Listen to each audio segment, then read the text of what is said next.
नमस्कार, times of Swaraj के खास कार्यक्रम सियासी संग्राम में आप सबों का स्वागत है और मैं हूं संतोष सिंह। और आज हम सियासी संग्राम में हम बात कर रहे हैं टीम इंडिया के गठबंधन के बाद पहली बार देश में हुए विधानसभा के उपचुनाव के परिणाम पर।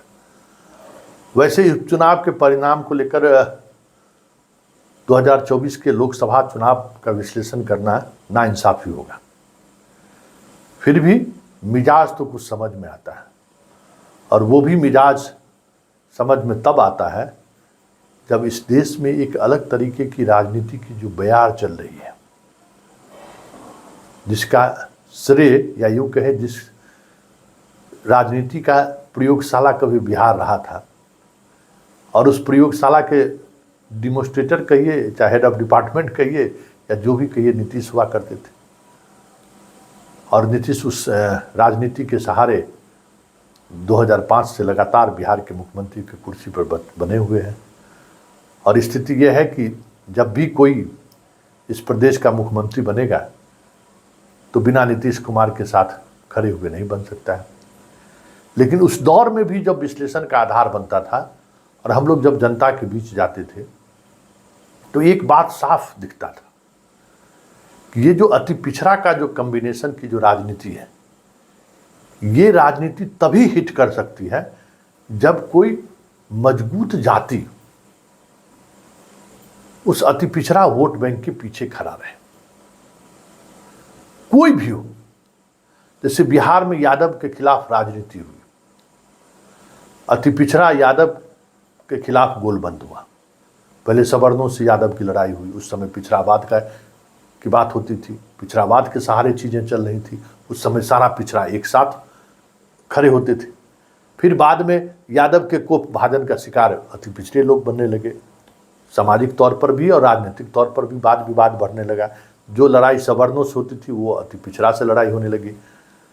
उसका खेत आरी तोड़ दे, उसके खेत में भैंसी चरा दे, उसका अति पिछड़ा का अगर बकरी चला गया तो उसको पकड़ के पीट देना। यही सब लड़ाई गांव घर में। और किस बात की लड़ाई होती है? आरी तोड़ना, फसल काट लेना, फसल चरा लेना, और इसी बात को लेकर लड़ाई होती है। और दबंगई इसी के आधार पर लोग तय करते हैं कि किस जाति का किस तरीके का दबंगई है।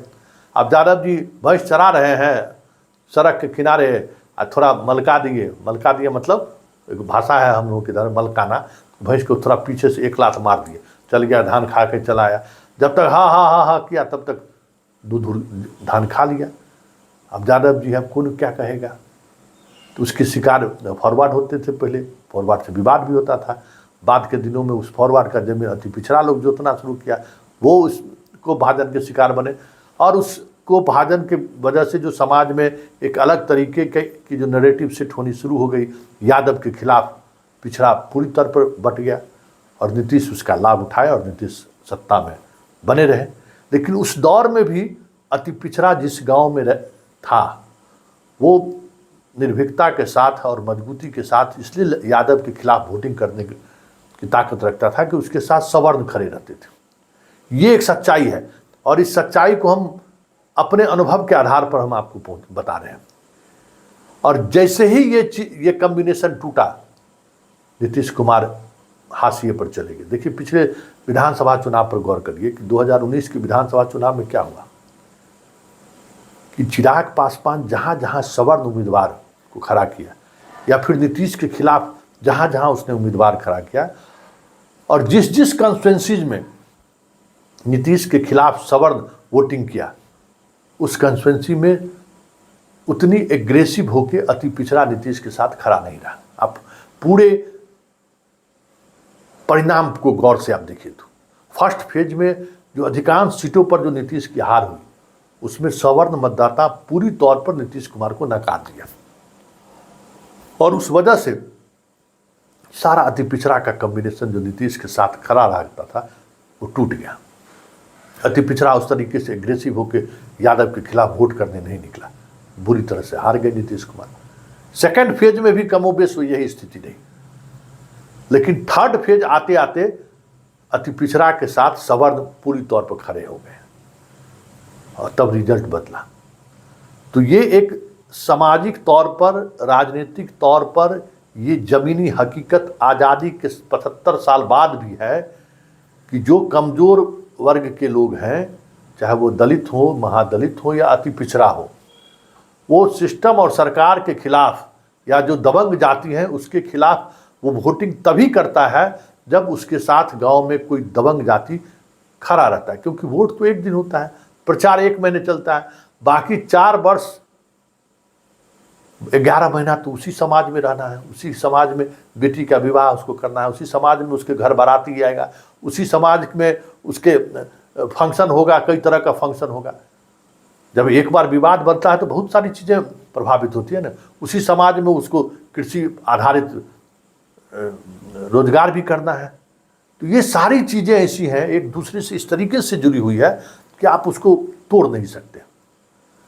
तो ठीक यूपी का जो परिणाम है, घोसी का जो परिणाम है, वो परिणाम यही है कि जैसे ही समाजवादी पार्टी राजपूत को उम्मीदवार वहां पे बनाया, जोगी जैसे मुख्यमंत्री को भी राजपूत मतदाताओं ने नकार दिया। जरा इन चीज़ों को समझिए। और जिस विधायक को लेकर टिकट रिजाइन दिलवा कर लाए थे लड़ने के लिए, उसको 40,000 वोट से हरा दिया। आप समझ लीजिए कि जैसे ही वो राजपूत पर दाव खेला समाजवादी पार्टी, मुसलमान यादव के साथ साथ अति पिछड़ा वोट जो वोकल वोट बीजेपी मानती है, उस डिवीजन हो गया। स्वाभाविक तौर पे जिस राजपूत गांव का वोटर घोसी में वोट कर रहा था सुधाकर सिंह को, उस गांव का जो अति पिछड़ा है स्वाभाविक तौर पर राजपूत के साथ खड़ा होगा। क्योंकि रिश्ता ऐसा है, उस रिश्ते में एक वोट की वजह से दरार पड़ने नहीं देगा। वो यादव और मुसलमान के साथ तभी मजबूती से खड़ा होगा जब उसके साथ कोई दबंग जाति खड़ा होगा। तो ये प्रयोग पूरी तौर पर असफल हुआ। हिंदी बेल्ट का यही प्रयोग है। और हिंदी बेल्ट में बीजेपी के लिए खतरा की वजह यही है कि अगर मुलायम सिंह यादव, लालू यादव और नीतीश कुमार सवर्णों पर भरोसा जताया, एक बात समझ लीजिए कि सवर्णों पर अगर भरोसा जताया तो बीजेपी का चूल हिल जाएगा। चूल जिसको कहते हैं ना, चूल हिल जाएगा। सोच नहीं सकता है बीजेपी कि उनकी क्या स्थिति होगी।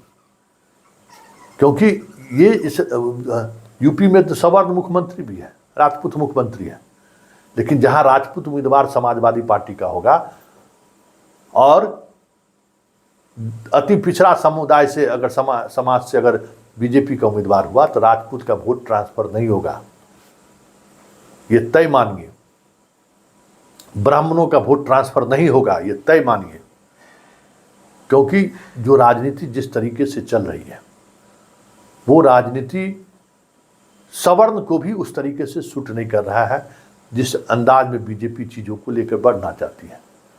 और बिहार में अगर ये सिचुएशन बन गया कि बिहार में 10 से 12 सीटें, 40 में अगर 10 से 12 सीट जदयू, आरजेडी और कांग्रेस ने सवर्ण को दे दिया टिकट, तो समझ जाए वो जो कहते हैं ना कि 4-5 पर जो है सो खेला हुए, वो स्थिति हो जाएगी।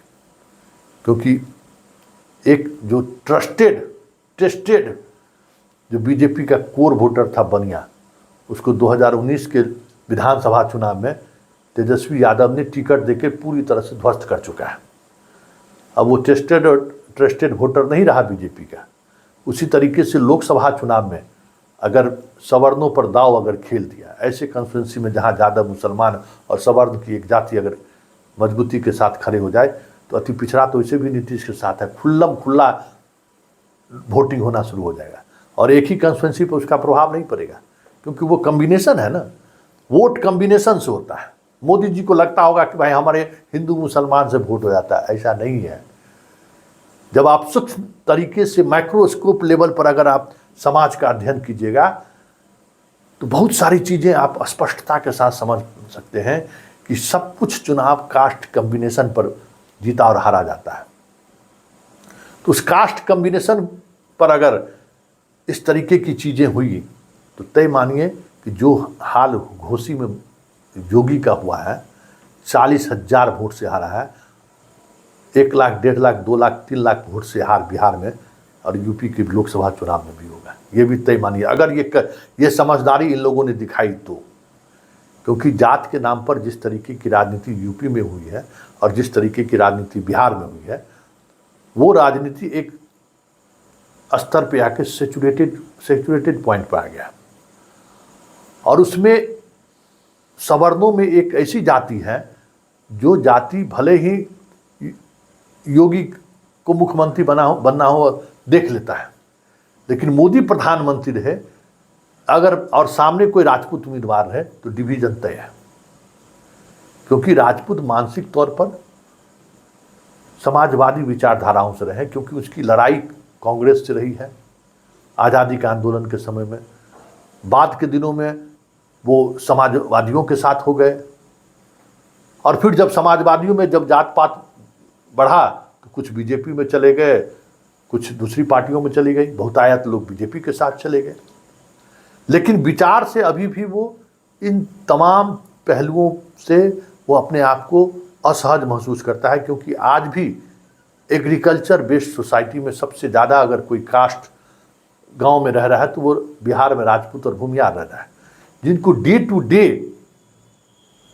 इस तरीके के सामाजिक समीकरण की वजह से उनके कृषि कार्य को कैसे प्रभावित हो रहा है या कृषि कार्य कैसे चल रहा है, ये चीज़ें वो रोज़ महसूस करते हैं। इसलिए घोसी का परिणाम 2024 के दृष्टिकोण से काफ़ी महत्वपूर्ण है, क्योंकि ये वोटर उस तरीके से वोट नहीं किया है, ये वोटर आक्रोश के तहत वोट किया है। और जिस अति पिछड़े की कम्बिनेशन को लेकर मोदी और योगी बड़ी खुश दिखते हैं, वो कम्बिनेशन तभी कामयाब होगा जब बीजेपी के साथ पूरी सवर्ण ताकतें बूथ पर गोली खाने के लिए तैयार रहेगा, तभी वो संभव है।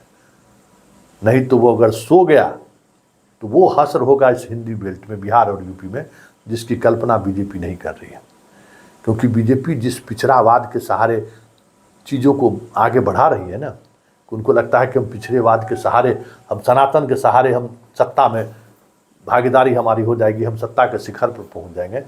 उस आड़ में जिस तरीके से सवर्ण राजनीति को बीजेपी एक सोची समझी रणनीति के तहत कैंची चला रही है, और बिहार में तो सबसे ज़्यादा वो कैंची जो है अब उल्टा अस्तूरा की तरह इस्तेमाल होना शुरू हो जाए, याद रखिएगा, ये मैं अपने अनुभव के आधार पर कह रहा हूँ।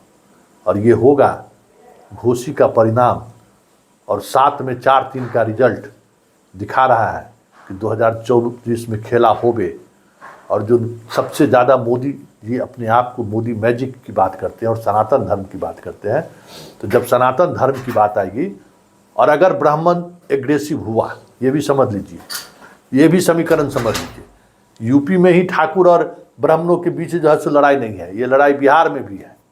और अगर ब्राह्मण इस आधार पर सनातन के धर्म पर अगर एग्रेसिव हुआ तो सवर्ण वोट में डिवीजन होगा, ये भी तय मानिए। इसलिए हम कहते हैं कि राजनीति में कभी 2 दूना 4 नहीं होता है, 4 दूना 8 नहीं होता है। और राजनीति मैथ नहीं है, राजनीति केमिस्ट्री है, और उस केमिस्ट्री को समझने की जरूरत है। तो ये जो घोसी का परिणाम है, संकेत है उस केमिस्ट्री का कि मोदी के लिए आने वाले चुनाव कितना चुनौतीपूर्ण होने वाला है।